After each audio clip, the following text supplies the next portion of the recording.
കളിക്കളത്തിലെ പരിക്കുകളെ ഇനി പേടിക്കേണ്ട. എല്ലാവിധ സ്പോർട്സ് ഇഞ്ചുറികൾക്കുമുള്ള സമഗ്ര പരിഹാരം ഇവിടെയുണ്ട്. ABC orthopaedic hospital, near Kairali theatre, Calicut road, Manjeri. നാണയപ്രേമികൾക്ക് സൂക്ഷിക്കാൻ 900 രൂപയുടെ നാണയവും റിസർവ് ബാങ്ക് ഓഫ് ഇന്ത്യ പുറത്തിറക്കി. 40 ഗ്രാം തൂക്കമുള്ള ഈ നാണയം പൂർണ്ണമായും വെള്ളിയിലാണ് നിർമ്മിച്ചത്. പുരാവസ്തു ശേഖരണക്കാരനായ തൃപ്പനച്ചി AUP സ്കൂൾ സാമൂഹ്യശാസ്ത്രാധ്യാപകൻ MC അബ്ദുൽ അലിയുടെ ശേഖരണത്തിലും ഈ നാണയം എത്തിയിട്ടുണ്ട്.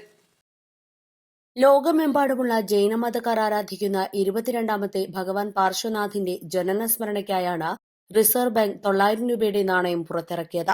കഴിഞ്ഞയാഴ്ചയാണ് കേന്ദ്ര ധനകാര്യ വകുപ്പ് മന്ത്രി നാണയം റിലീസ് ചെയ്തത്. അഹിംസ, സത്യം, അസ്തേയം, അപരിഗ്രഹ എന്നീ അധ്യായങ്ങളുടെ പേരിലാണ് പാർശ്വനാഥ ഭഗവാനെ ജൈനമത വിശ്വാസികൾ ആദരിക്കുന്നത്. അദ്ദേഹത്തിന്റെ പൈതൃകത്തെയും തത്വങ്ങളെയും ആദരിച്ചുകൊണ്ട് പ്രാർത്ഥനകൾ, ആചാരങ്ങൾ, തീർത്ഥാടനങ്ങൾ, ജീവകാരുണ്യ പ്രവർത്തനങ്ങൾ എന്നിവയോടെയാണ് ഈ വർഷത്തെ 2900ാമത് ജന്മകല്യാണം ആചരിക്കുന്നത്. നാണയം ലഭിക്കാൻ ഓൺലൈൻ വഴി ബുക്ക് ചെയ്യണം. 7000 രൂപയാണ് ബുക്കിംഗ് തുക. 100, 125, 150, 175, 200, 350, 400, 500, 1000 തുടങ്ങിയ നിരവധി നാണയങ്ങൾ റിസർവ് ബാങ്ക് പുറത്തിറക്കിയിരുന്നെങ്കിലും ആദ്യമായാണ് 900 രൂപയുടെ നാണയം പുറത്തിറക്കിയിരിക്കുന്നത്. East live, Manjeri.